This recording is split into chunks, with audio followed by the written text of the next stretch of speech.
包法利夫人第17部分。只要他们有一点寻欢作乐的本事，上流社会就会接待他们，甚至圣日耳曼市郊的贵妇人还会爱上他们呢。这就给他们提供了攀龙附凤的机会。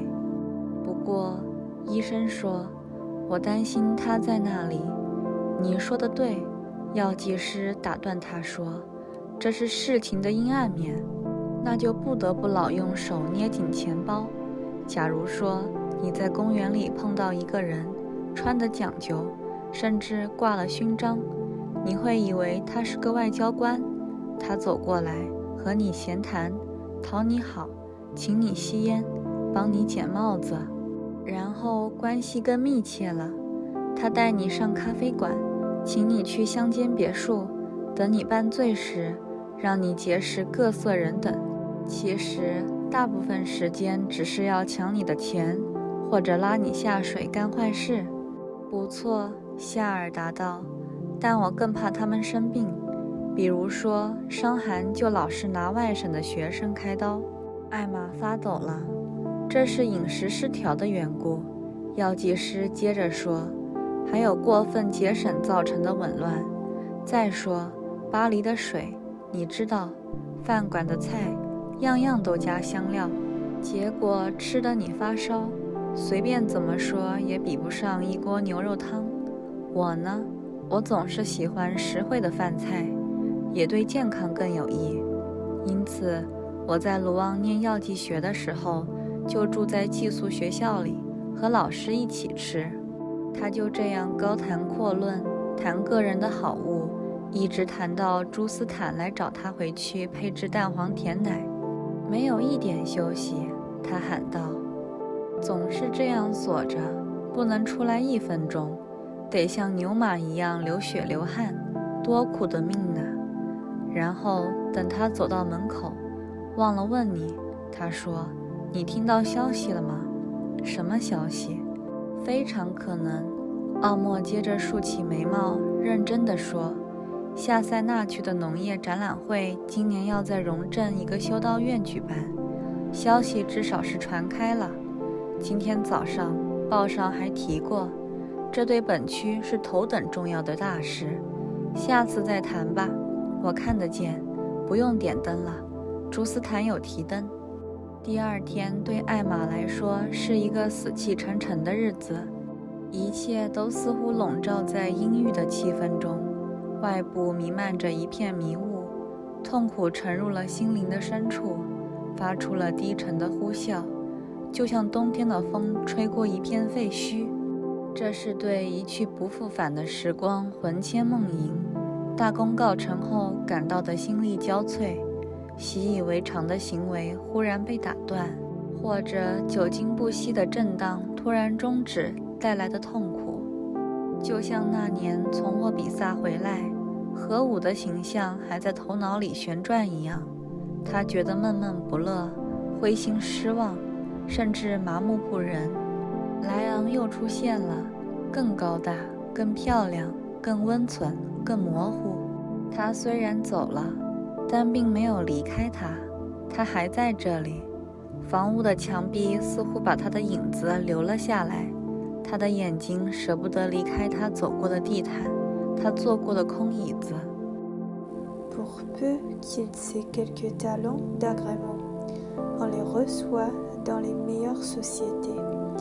Et il y a même des dames du faubourg Saint-Germain qui en deviennent amoureuses, ce qui leur fournit par la suite les occasions de faire de très beaux mariages. Mais, dit le médecin, j'ai peur pour lui que, là-bas, vous avez raison, interrompit l'apothicaire. C'est le revers de la médaille, et l'on y est obligé continuellement d'avoir la main posée sur son gousset. Ainsi, vous êtes dans un jardin public, je suppose.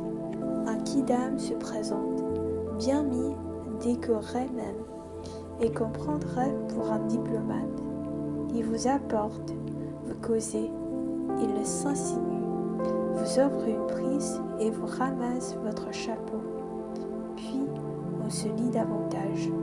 Il vous mène au café, vous invite à venir dans sa maison de campagne, vous fait faire, entre deux vins, toutes sortes de connaissances. Et les 3/4 du temps, ce n'est que pour flibuster votre bourse ou vous entraîner en des démarches pernicieuses. C'est vrai, répondit Charles, mais je pensais surtout aux maladies, à la fièvre typhoïde, par exemple, qui attaque les étudiants de la province. Emma tressaillit. À cause du changement de régime, continua le pharmacien, et de la perturbation qui en résulte dans l'économie générale. Et puis, l'eau de Paris, voyez-vous, les mets de restaurateurs, toutes ces nourritures épicées finissent par vous échauffer le sang et ne valent pas.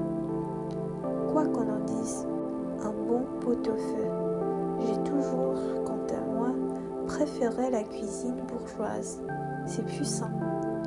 Aussi, lorsque j'étudiais à Rouen la pharmacie, je m'étais mise en pension dans une pension. Je mangeais avec les professeurs. Et il continua donc à exposer ses opinions générales et ses sympathies personnelles, jusqu'au moment où Justin vint le chercher pour un lait de poule qu'il fallait faire. Pas un instant de répit, s'écria-t-il, toujours à la chaîne. Je ne peux sortir une minute. Il faut, comme un cheval de la bourre, être suissant et haut. Quel collier de misère! Puis, quand il fut sur la porte, « À propos, dit-il, savez-vous la nouvelle? Quoi donc? C'est qu'il est fort probable, reprit Homais, en dressant ses sourcils et en prenant une figure des plus sérieuses, que les comices agricoles de la Seine inférieure se tiendront cette année à Yonville-l'Abbaye. Le bruit, du moins, en circule. Ce matin, le journal en touchait quelque chose. Ce sera pour notre arrondissement de la dernière importance. Mais nous en causerons plus tard.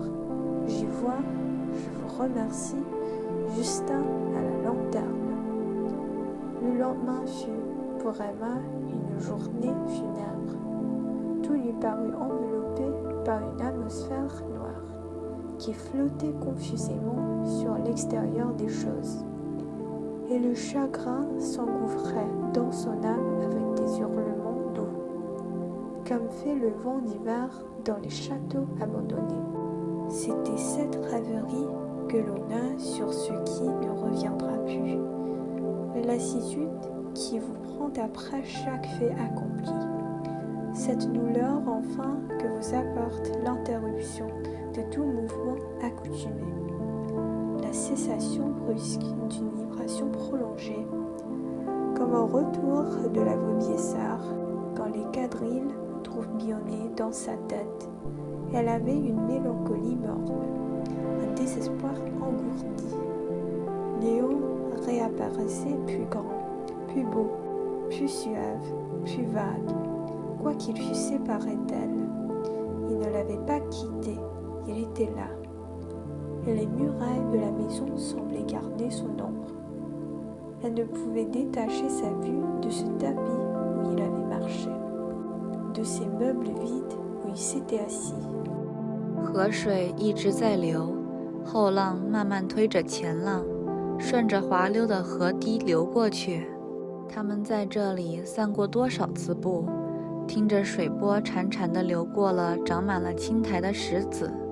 他们享受过多么美好的阳光，多么美好的下午，单单2个人，在花园深处的树荫下，他不戴帽子，坐在一张木条长凳上，高声朗诵。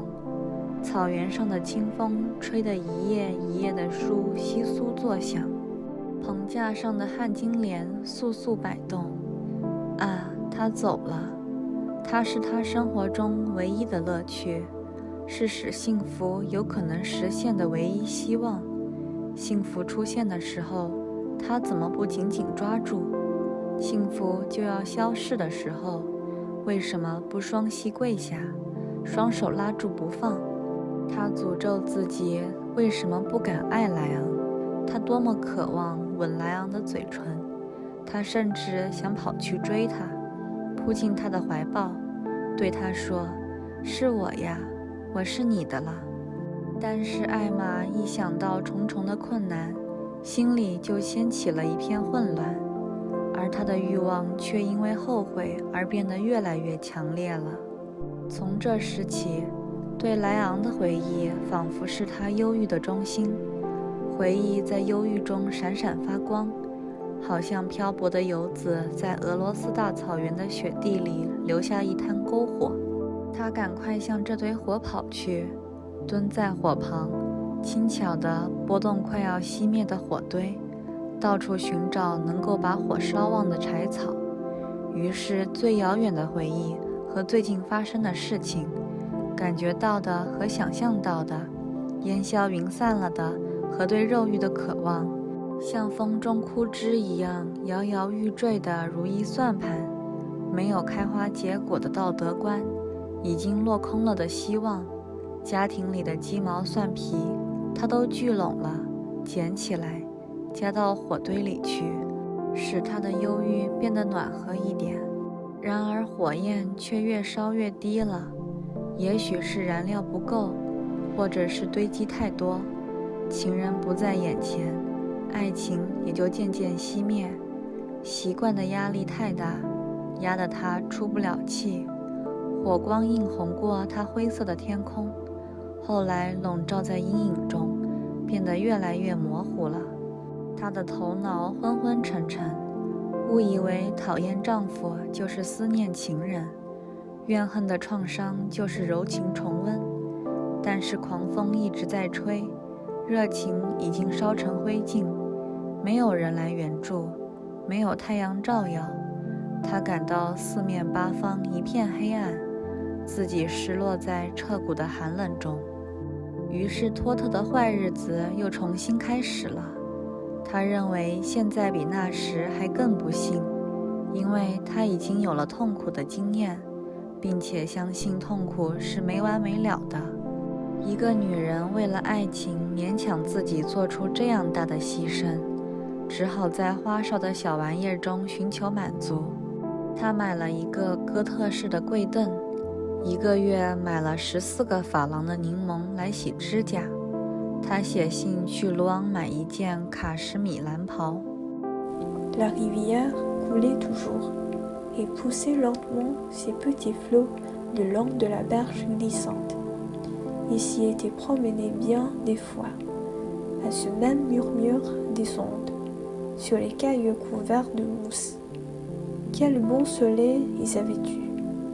Quel bon après-midi, seul, à l'ombre, dans le fond du jardin.Il le lisait tout haut, tête nue, posé sur un tabouret de bâton sec. Le vent frais de la prairie faisait trembler les pages du livre et les capucines de la tonnelle. Ah, il était parti, le seul charme de sa vie, le seul espoir possible d'une félicité. Comment n'avait-elle pas saisi ce bonheur-là quand il se présentait?Pourquoi ne l'avoir pas retenu à 2 mains, à 2 genoux, quand il voulait s'enfuir? Et elle se maudit de n'avoir pas aimé Léon. Elle eut soif de ses lèvres. L'envie la prit de courir le rejoindre, de se jeter dans ses bras, de lui dire « C'est moi, je suis à toi ». Mais Emma s'embarrassait d'avance aux difficultés de l'entreprise.Et ses désirs, s'augmentant d'un regret, n'en devenaient que plus actifs. Dès lors, ce souvenir de Léon fut comme le centre de son ennui. Il y pétillait plus fort que, dans un steppe de Russie, un feu de voyageur abandonné sur la neige. Elle se précipitait vers lui. Elle se blottissait contre.Elle remuait délicatement ce foyer près de s'éteindre. Elle allait cherchant tout autour d'elle ce qui pouvait l'aviver davantage, et les réminiscences les plus lointaines comme les plus immédiates occasions, ce qu'elle éprouvait avec ce qu'elle imaginait, ses envies de volupté qui se dispersaient, ses projets de bonheur qui craquaient au vent comme des branchages morts, sa vertu stérile, ses espérances tombaient, la litière domestique. Elle ramassait tout, prenait tout, et faisait servir tout à réchauffer sa tristesse. Cependant les flammes s'apaisèrent, soit que la provision elle-même s'épuisa, ou que l'entassement fut trop considérable. L'amour, peu à peu, s'éteignit par l'absence. Le regret s'étouffa sous l'habitude, et cette lueur d'incendie qui empourprait son ciel pâle se couvrit de puces d'ombre et s'effaça par degrés. Dans l'assoupissement de sa conscience, elle prit même les répugnances du mari pour des aspirations vers l'amant, les brûlures de la haine pour des réchauffements de la tendresse. Mais comme l'ouragan soufflait toujours, et que la passion se consuma jusqu'au centre, et qu'aucun secours ne vint, qu'aucun soleil ne parut. Il le fut de tous côtés nuit complète, et elle demeura perdue dans un froid horrible qui la traversait. Alors les mauvais jours de Tost recommencèrent. Elle s'estimait à présent beaucoup plus malheureuse, car elle avait l'expérience du chagrin, avec la certitude qui ne finirait pas. Une femme qui s'était imposée de si grands sacrifices pouvait bien se passer des fantaisies. Elle s'acheta un prie-dieu gothique, et elle dépensa en un mois pour 14 francs 2 citrons à se nettoyer les ongles. Elle écrivit à Rouen, afin d'avoir une robe en 4000 bleus。她在乐和店里挑了一条最漂亮的绸巾，她把绸巾当作室内服的腰带用。她把窗板关上，手里拿一本书，穿着这身奇装异服，躺在一张长沙发上。她常常改变头发的样式，她梳中国式的头发，有时云鬓蓬松，有时编成发辫。她把头发中间的分缝留在一边，像男人的头发一样在下边卷起。她心血来潮要学意大利文，她买了几本词典，一本文法，一些白纸，试着认真读书，读历史和哲学。夜里，有时夏尔忽然惊醒，以为有人找他看病。这就来，他含糊地说，其实只是艾玛擦火柴的声响。他要点灯看书，不过读书也像刺绣一样，刚开了个头就塞到衣橱里去了。他读读停停，一本没完又换一本。他一赌气就容易走极端。一天，她和丈夫打赌，硬说一大杯烧酒，她也能喝个半杯。夏尔笨地说了声不信，她就一口气把酒喝完。艾玛虽然看起来轻飘飘的，这是容正的女人议论她的话，但是并不显得快活。习惯使她的嘴角上保留了一条固定不动的皱纹，就像失忆的政客或老处女的脸一样。她的脸色苍白，好像一块白布，鼻子上的皮朝着鼻孔的方向拉得更紧，眼睛看人显得心不在焉。她在鬓角上发现了3根灰头发，就说自己老了。她时常昏倒，有一天她甚至吐了一口血。夏尔心里一急，外表也显得不安。得了，她回答道，这有什么关系？夏尔跑到诊室里去，他坐在大扶手椅里，胳膊肘住在桌子上，对着做成标本的人头哭了起来。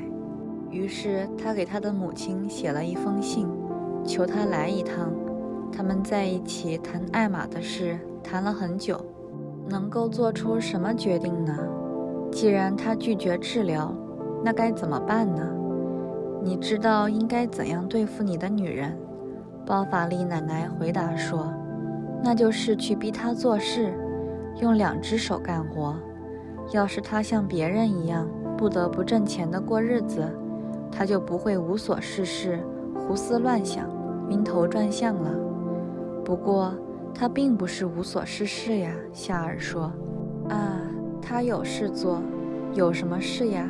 看小说，读坏书，读反对宗教的书，用伏尔泰的话讥笑神父，还不止这些呢。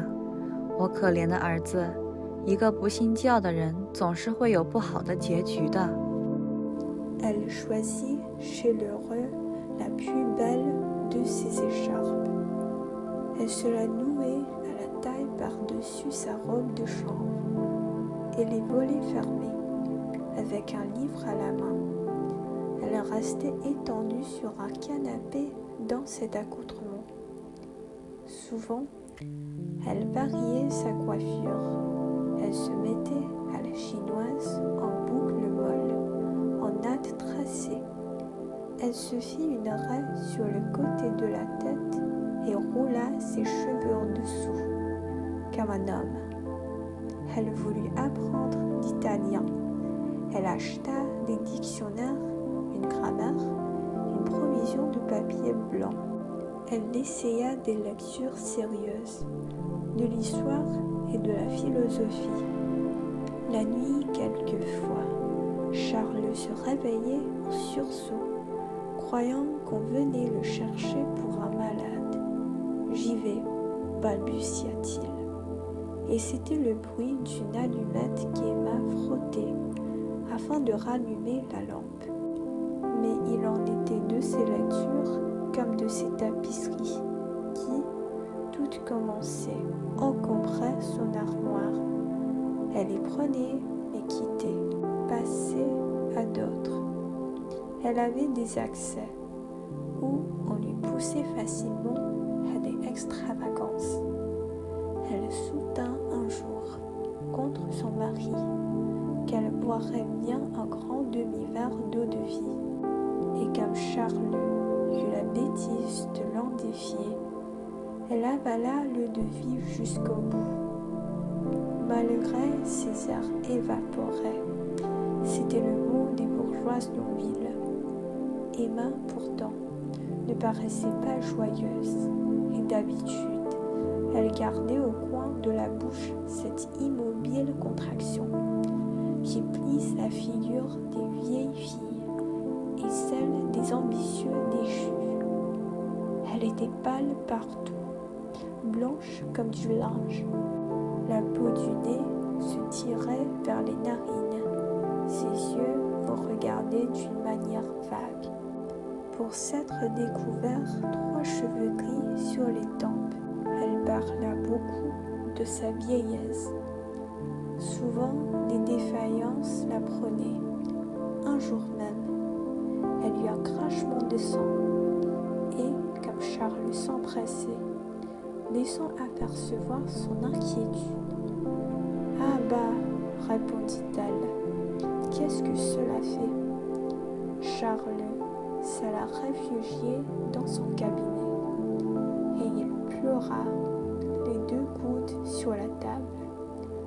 Assis dans son fauteuil de bureau, sous la tête phrénologique. Alors, il écrivit à sa mère pour la prier de venir.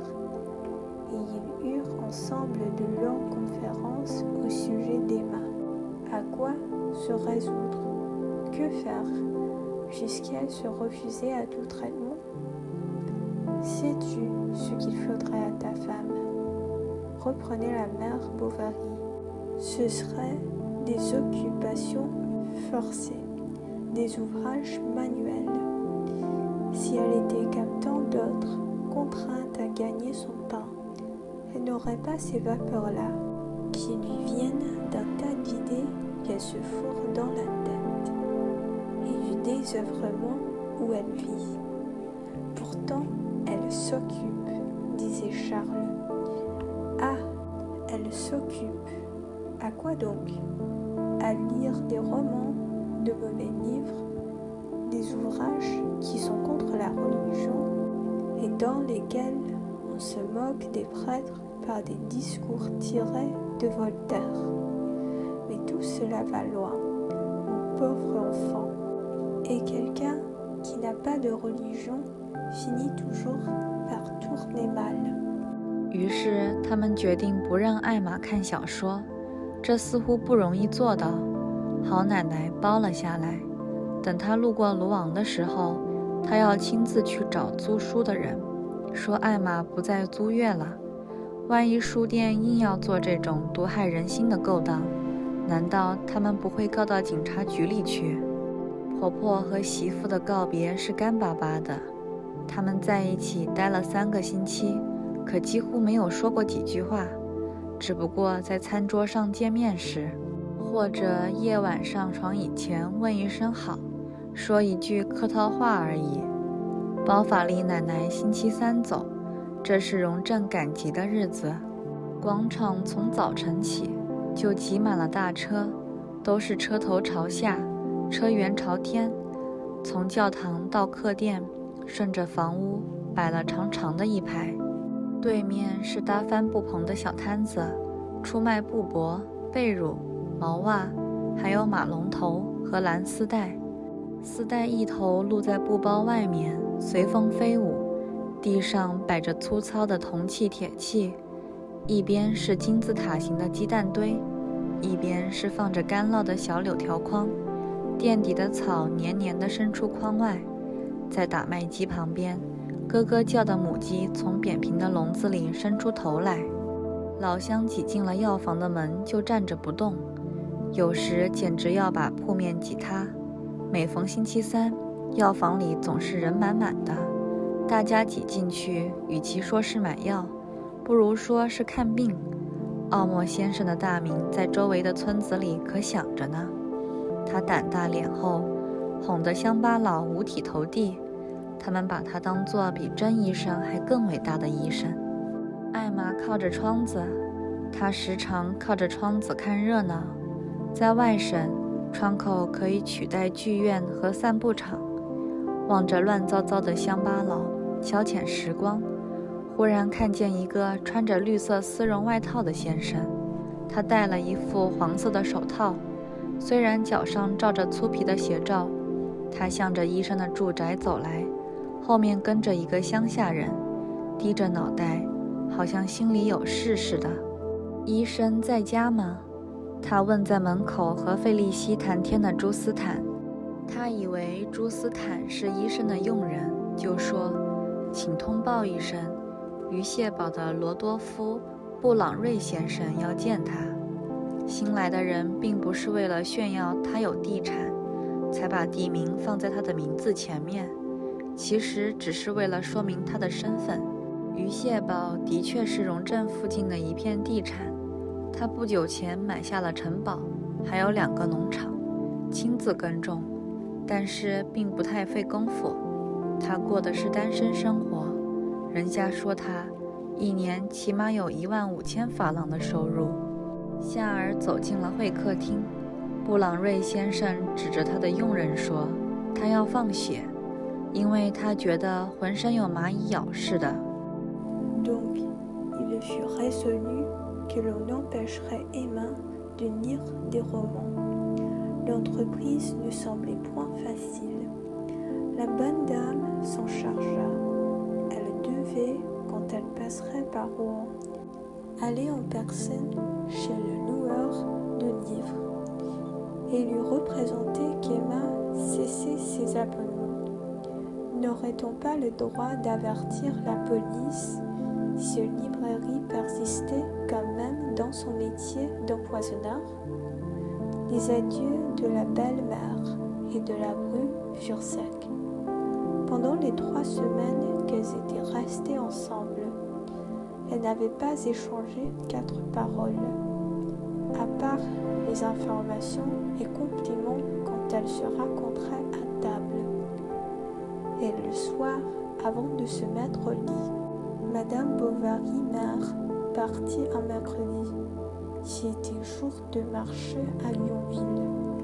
La place, dès le matin, était encombrée par une file de charrettes qui, tout à cul et les brancards en l'air, s'étendait le long des maisons depuis l'église jusqu'à l'auberge. De l'autre côté, il y avait des baraques de toile où l'on vendait des cotonnades, des couvertures et des bas de laine, avec des licous pour les chevaux et des paquets de rubans bleus qui par le bout s'envolaient au vent. De la grosse quincaillerie s'étalait par terre, entre les pyramides d'œufs et les bannettes de fromage, d'où sortaient des pailles gluantes. Près des machines à blé, des poules qui gloussaient dans des cages plates passaient leur cou par les barreaux. La foule, s'encombrant au même endroit sans en vouloir bouger, menaçait quelquefois de rompre la devanture de la pharmacie. Les mercredis, elle ne descendissait pas et l'on s'y poussait, moins pour acheter les médicaments que pour prendre des consultations. Tant était fameuse la réputation du sieur Homais dans les villages circonvoisins. Son robuste aplomb avait fasciné les campagnards. Ils le regardaient comme un plus grand médecin que tous les médecins. Emma était accoudée à sa fenêtre. Elle s'y mettait souvent. La fenêtre, en province, remplace les théâtres et la promenade, et elle s'amusait à considérer la cohue des rustres lorsqu'elle aperçut un monsieur vêtu d'une redingote de velours vert. Il était ganté de gants jaunes, quoiqu'il fût chaussé de fortes guêtres, et il se dirigeait vers la maison du médecin, suivi d'un paysan marchand la tête basse, d'un air tout réfléchi. « Puis-je voir monsieur ?» demanda-t-il à Justin, qui causait sur le seuil avec Félicité, et le prenait pour le domestique de la maison. « Dites-lui que monsieur Rodolphe Boulanger de la Huchette est là. » Ce n'était point par vanité territoriale que le nouvel arrivant avait ajouté à son nom la particule, mais afin de se faire mieux connaître. La Huchette, en effet, était un domaine près d'Yonville, dont il venait d'acquérir le château, avec 2 fermes qu'il cultivait lui-même, sans trop se gêner cependant. Il vivait en garçon et passait pour avoir au moins 15 000 livres de rente. Charles entra dans la salle. Monsieur Boulanger lui présenta son homme, qui voulait être saigné parce qu'il éprouvait des fourmis le long du corps. 放血就不痒了，佣人什么意见也听不进去。于是包法利要人拿来一捆绷带，一个脸盆，并且请朱斯坦端住盆子。然后他对脸色已经发白的乡下人说：“不要害怕，老乡。”“我不怕。”乡下人答道，“动手好了。”他假装好汉，伸出了粗胳膊，柳叶刀一刺，血就喷了出来，一直溅到镜子上，把盆子端过来。夏尔喊道：“瞧！”乡下人说：“人家会说这是一道泉水在流，我的血多红啊！这该是好兆头，对不对？”有时候，医官接着说，开头不觉得怎么样，但是忽然一下就昏倒了，特别是身体结实的人，像他这样的。